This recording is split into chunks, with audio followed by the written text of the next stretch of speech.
Bismillahirrahmanirrahim. Wassalatu wassalamu ala khayri khalqihi Muhammad wa alihi tayyibin at-tahirin. En el nombre de Dios, el compasivo, el misericordiosísimo, que las bendiciones y la paz sean con su mejor creación, Muhammad ibn Abdullah, y su purificada familia. Muchos orientalistas y estudiosos occidentales llevaron a cabo numerosos estudios respecto al Islam y a la civilización islámica, pero sus obras en general están repletas de prejuicios y estereotipos, y generalmente se trata de dar una imagen tergiversada del Islam. Además, cuando citan dichos o hadices proféticos o se refieren a la vida del mensajero de Dios, las bendiciones y la paz sean con él y su descendencia, o aluden a la jurisprudencia o teología islámica, generalmente lo hacen basándose en las fuentes sunitas, e incluso las fuentes sunitas las presentan en forma tergiversada. Teniendo en cuenta esto, vamos a tratar de presentar la otra gran línea o escuela de pensamiento del Islam, es decir, el chiismo, que hasta ahora ha recibido muy poca atención y que con certeza representa la realidad misma del Islam. Desde que sus semillas han sido sembradas por el mismo mensajero de Dios y fueron siendo alimentadas y creciendo bajo el sol de Ahlul Bayt, la familia del profeta, la paz sea con todos ellos. Para comenzar, vamos a empezar a definir una serie de palabras como los vocablos Shia, Imamía, Ráfida e Ithna Asharia. En primer lugar, la palabra Shia, etimológicamente, según muchos diccionarios árabes famosos como Al-Qamus al-Muhit, Lisanul Arab y Mu'jamul Maqais, definen a la palabra Shia de la siguiente manera. Dicen que significa seguir y obedecer, ayudar y secundar. También significa acuerdo mutuo y concordancia tanto en palabra como en acto, y también significa difundir. En el Sagrado Corán la palabra Shia ha sido utilizada procurándose los sentidos terminológicos del término. Por ejemplo, cuando se refiere a la persona israelita que estaba peleando con un copto, lo menciona como un Shia de Moisés, la paz sea con él. Dice el Corán, Bismillahirrahmanirrahim, فَوَجَدَ فِيهَا رَجُلَيْنِ يَقْتَتِلَانِ هَذَا مِنْ شِيعَتِهِ وَهَذَا مِنْ عَدُوِّهِ. Y halló en ella dos hombres riñendo, uno era partidario suyo, Shia, y el otro adversario. Aun cuando su religión estaba tergiversada, los israelitas se consideraban a sí mismos seguidores de Abraham, Isaac y Jacob, la paz sea con ellos. Y por lo tanto el israelita era seguidor de la misma religión que Moisés también aceptaba. Otro caso que podemos mencionar es la ley que dice wa inna min shi'atihi la Ibrahim. Por cierto que entre sus shias, es decir, los shias de Noé, se refiere aquí, estaba Abraham, la paz sea con él.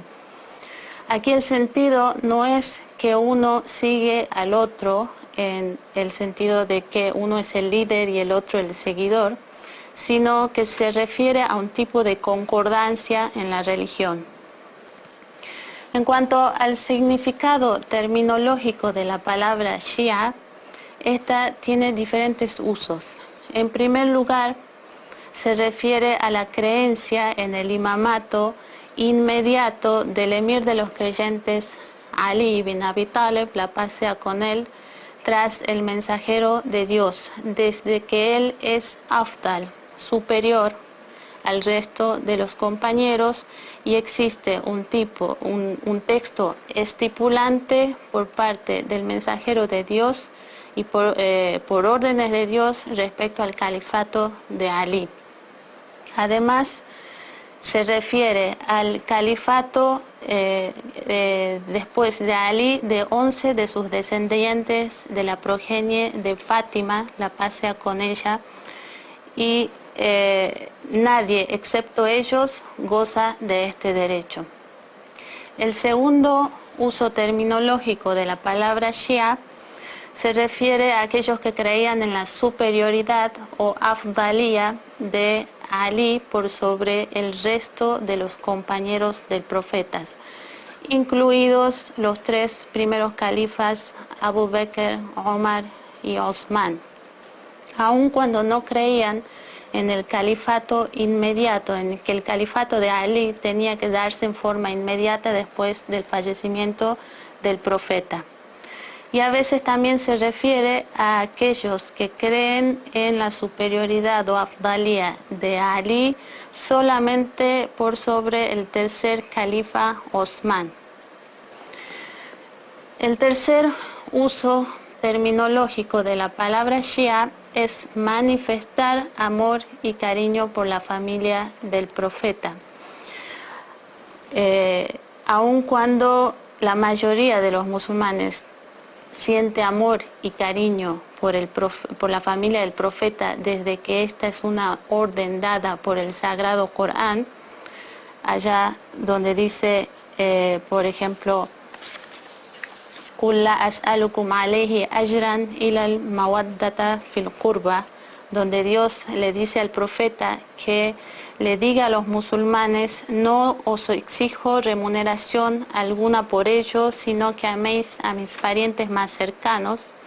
Aun cuando casi todos los musulmanes aman a la familia del profeta, debido a esto existía, y excepto un grupo llamado los Nawasib, que son un reducido grupo de musulmanes que sienten enemistad y rencor por la familia del profeta, todos los musulmanes aman a la familia del profeta, pero aquí el uso terminológico de la palabra Shia se refiere a aquellos que manifiestan y divulgan este amor y cariño por la familia del profeta. Por ejemplo, el fundador de la escuela sunita shafi'ita, es decir, al-Shafi'i, en una de sus poesías recitó: In kana rafdan hubbu ali Muhammad, falyashhadu thaqalani anni rafidi. Si es que el amar a la familia del profeta, es ser un rafidi, es decir, aquí tiene el significado de Shia, entonces que testifiquen los genios y los hombres que yo soy un rafidi o un Shia. Ahora, respecto a la palabra Ráfida. Desde que en algunos libros e incluso seguidores de algunas sectas islámicas llaman a los shias de esta forma, los llaman Ráfida, es necesario que aclaremos algunos puntos al respecto. Rafid es participio activo de raft, de la raíz rafada, que significa rechazar, abandonar. Y terminológicamente se llama Ráfida a aquellos que sienten amor por Ali y por la familia del profeta y manifiestan este amor, creen en la superioridad de Ali. A veces también se aplica el término Ráfida al primer significado de Shia que explicamos anteriormente.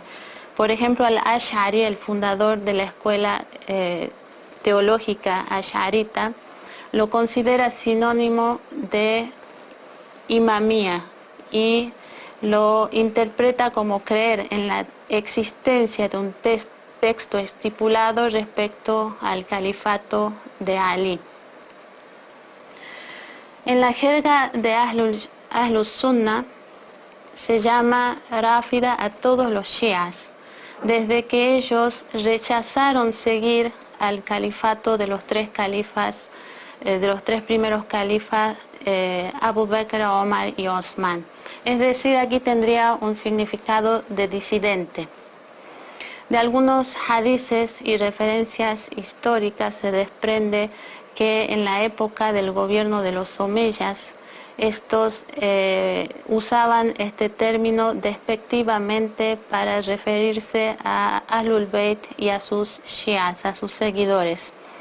y el hecho de ser un Rafidi se consideraba un crimen imperdonable y el supuesto criminal merecía ser torturado e incluso matado.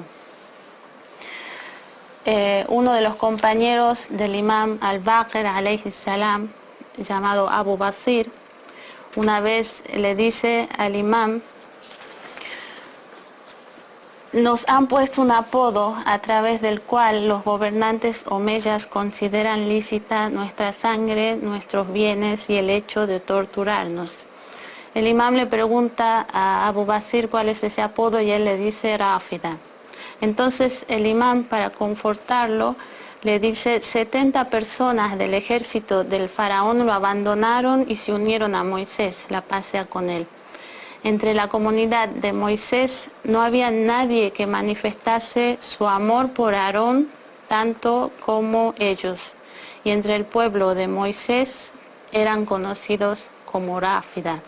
O sea que el imam lo considera a este calificativo como un calificativo loable y lo considera más bien un elogio.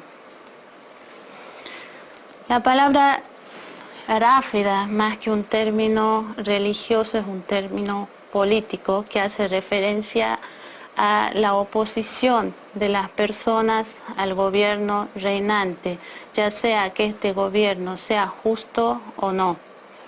Por ejemplo, tras la batalla del camello de Yamal, Muawiyah, para referirse a los que se rebelaron en contra de Ali alayhi salam, le escribe una carta a Amr ibn al-As y le dice: قد سقط إلينا مروان ibn al-Hakam في رافدة أهل البصرة.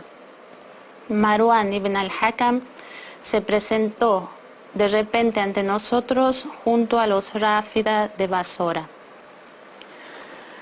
Por otra parte, desde que los Shías siempre lucharon en contra de los tiranos gobiernos omeyas, estos los denominaban Ráfida en forma despectiva, y a fin de allanar el camino para la aniquilación de los Shías le dieron a este término un tinte religioso y alegaron que la razón para ello era la creencia que tenían los Shías respecto a los califas.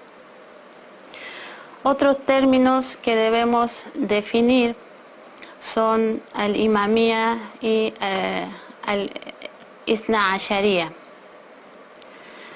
La palabra imamía en general se utiliza para aludir a todas las escuelas islámicas que creen en el imamato inmediato de Ali tras el mensajero de Dios.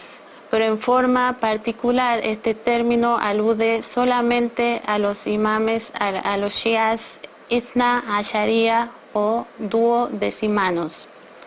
La palabra Ithna Asharía o duodecimanos se refiere a los shías que creen en el imamato inmediato de Ali alayhi salam y tras él en el imamato de 11 de sus descendientes de la progenie de Fátima, es decir, 11 imames de la descendencia del mensajero de Dios, las bendiciones y la paz sean con él y su descendencia, a través de Ali y de Fátima, la paz sea con ambos. El término Ithna Asharía o duodecimanos equivaldría a imamía en su sentido particular y no se aplica a sectas como los zeidíes, que por ejemplo tras el imamato del imam al-Hussein alayhi salam no creen en el imamato del cuarto imam Zainul Abidin alayhi salam y del resto de los imames, sino que creen en el imamato de Hasan ibn al-Hasan al-Muthanna y tras él en el imamato de Zayd ibn Ali. Tampoco se aplicaría este término a los ismaelitas, que quienes después del imamato del imam Jafar as-Sadiq alayhi salam no creen en el imamato del imam al-Kazim alayhi salam ni del resto de los imames. De esta manera, el tema central que vamos a tratar en esta serie de clases, inshallah, son los shias Isna Ashariya, es decir, los shias que creen en 12 imames de la descendencia del profeta sallallahu alayhi wa alihi wa sallam. Wa akhiru da'wana an alhamdulillahi rabbil alamin.